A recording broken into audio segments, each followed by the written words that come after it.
The wire की कथित पत्रकार आरफा खानम शेरवानी का ये पोस्ट देखिए। वो लिखती हैं, लव जिहाद, लैंड जिहाद, थूक जिहाद की झूठी खबरों से भरे अखबार, टीवी, सोशल मीडिया, मस्जिदों मज़ारों का दिन दहाड़े गैर कानूनी या कभी कानूनी तरीके से तोड़ दिया जाना, बस, रेल, सड़क, वो अपने घर पर भी असुरक्षित महसूस करना। भारत के मुसलमानों पर अंतहीन शारीरिक व मानसिक हिंसा का अंदाजा है आपको? एक्स सीआईए अजीम खान की पत्नी आरफा खानम शेरवानी बिना तथ्यों के ये बस कह दे रही हैं, मगर क्या वो नहीं जानती कि पिछले कुछ वर्षों में देश में हिंदू लड़कियों के साथ कैसे लव जिहाद के मामले बढ़ते गए हैं। हैरान करने वाली बात तो ये है कि आरफा मैडम ऐसे पोस्ट उस वक्त कर रही हैं जब देश भर में लव जिहाद के केस सामने आ रहे हैं।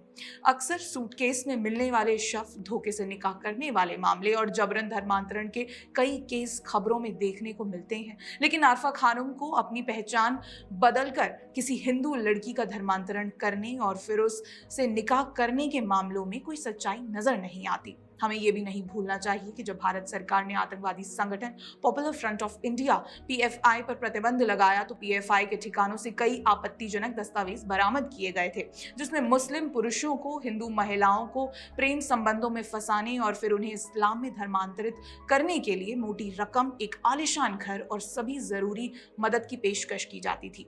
हमने देखा है कि बीते कुछ समय में लगभग हर रोज ही लव जिहाद के मामले सामने आते रहे हैं, जिसमें मुस्लिम जानबूझकर हिंदू महिलाओं को प्रेम संबंधों में फंसाते हैं, उन्हें प्रताड़ित करते हैं और उनका यौन शोषण करने के बाद अपना धर्म बदलने के लिए मजबूर करते हैं। यहाँ तक कि नकली हिंदू पहचान का इस्तेमाल करके भी ये हिंदू महिलाओं को निशाना बनाते हैं। स्क्रीन पर आप जो डेटा देख रहे हैं ये उन हिंदू लड़कियों का है जिनके साथ मुस्लिमों ने लव जिहाद किया। कुछ और मामले देखते हैं। 25 सितंबर छत्तीसगढ़ में रियाज ने गुलशन बनकर मंदिर में हिंदू महिला से शादी की, बच्चा होने पर उसे प्रताड़ित किया और इस्लाम धर्म अपनाने की धमकी देना शुरू कर दिया।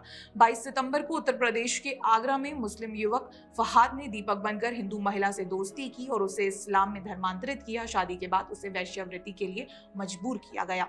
31 अगस्त अहमदाबाद में ट्रेन चोरी में गिरफ्तार मोहम्मद शहबाज लव जिहाद के मामले में भी शामिल था, जो कि हर्षित चौधरी के नाम से मैट्रिमोनियल साइट का इस्तेमाल कर रहा था और 24 महिलाओं को फंसा चुका है। 16 सितंबर उत्तर प्रदेश के आजम जैदी ने हिंदू महिला को लव जिहाद में फंसाकर शादी का झांसा दिया और जब इसका खुलासा हुआ तो लड़की का बलात्कार किया, उसे प्रताड़ित किया गया।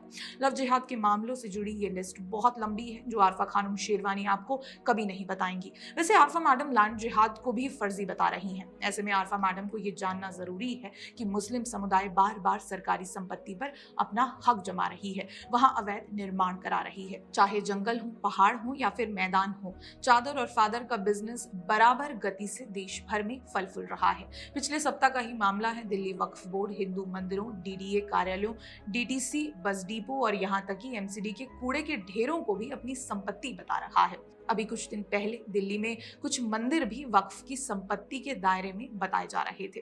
अब अराजकता की बात करते हैं। असम में इस महीने की शुरुआत में गुवाहाटी के पास आदिवासी ब्लॉक और बेल्ट क्षेत्रों में अवैध अतिक्रमणों को ध्वस्त करने के दौरान मुस्लिम भीड़ ने पुलिस पर हमला किया, जिसमें एक मजिस्ट्रेट सहित कई पुलिसकर्मी घायल हो गए। ये भी खबरें सामने आती हैं कि बांग्लादेशी मुसलमान भारत में हिंदू महिलाओं से शादी कर शरण ले रहे हैं और उनके नाम पर जमीनें लेकर वो अवैध निर्माण करा रहे हैं।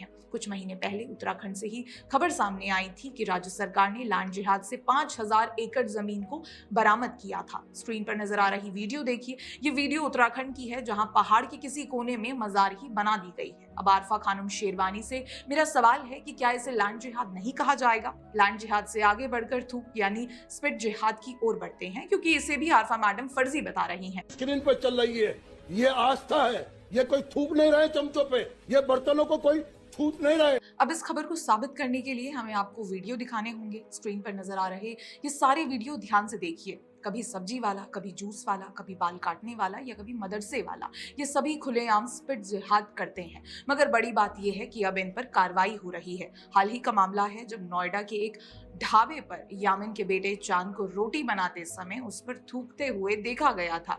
कुछ इसी तरह गाजियाबाद में आमिर द्वारा जूस में पेशाब मिलाने के बाद हिंदू एकजुट हुए, पेशाब और थूक जिहाद में शामिल लोगों का बहिष्कार करने के लिए पंचायत का आयोजन भी किया गया। अब आरफा खानम शेरवानी से मेरा सवाल है कि क्या इसे स्पिट जिहाद नहीं कहा जाएगा? दरअसल एक पोस्ट के माध्यम से आरफा मैडम ये दिखाना चाह रही हैं कि भारत का बहुसंख्यक समाज यानी हिंदू भारत के अल्पसंख्यक समाज यानी मुसलमानों को शारीरिक व मानसिक प्रताड़ना दे रहा है, डरा हुआ मुसलमान की थ्योरी बनाती हैं। लेकिन जैसा कि हमने आपसे पहले भी कहा कि आरफा मैडम को अपना प्रोपेगेंडा बनाए रखने के लिए झूठी खबरें फैलानी होती है, मगर सच्चाई तो यही है कि देश का अल्पसंख्यक समाज यानी मुसलमान देश के बहुसंख्यक समाज यानी हिंदुओं को खुलेआम प्रताड़ना दे रहे हैं। ये खबर आपको आरफा मैडम कभी नहीं दिखाएंगी, कभी फैक्ट्स के साथ बात नहीं करेंगी, क्योंकि प्रोपेगेंडा फैलाने के उद्देश्य के साथ वो जो पत्रकारिता कर रही हैं उसमें फैक्ट्स नहीं केवल झूठ रहता है, जिसका खुलासा हम कर रहे हैं। आगे भी आरफा मैडम के सभी प्रोपेगेंडा का होगा खुलासा। बने रहें द पैम्फलेट के साथ। धन्यवाद।